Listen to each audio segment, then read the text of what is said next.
I have 4 times sine squared of x minus 1 equals 0. It looks like, again, a little bit of a quadratic in nature. So we're going to solve for x. The best way to do that is isolate the x or the sine function.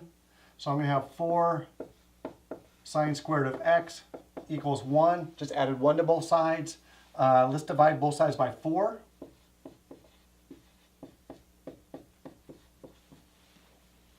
From there, I can take the square root of both sides.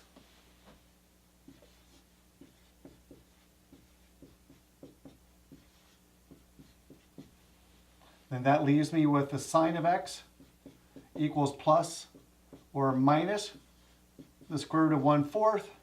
I can go ahead and simplify the square root of 1/4.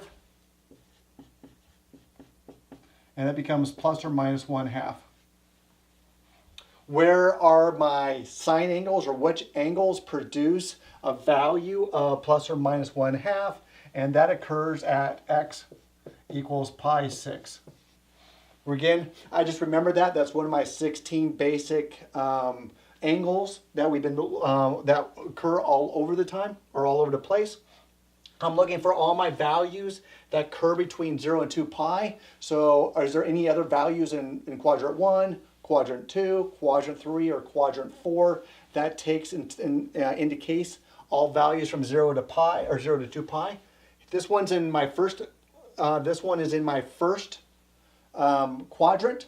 I know that I'm also looking for positives and negatives, so there's going to be one in my first and second quadrant. That's where my sign is a positive 1/2.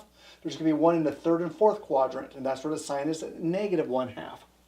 So to find the one in the second quadrant, I'm going to take pi minus pi 6, and that equals 6 over 6. That equals 5/6 pi.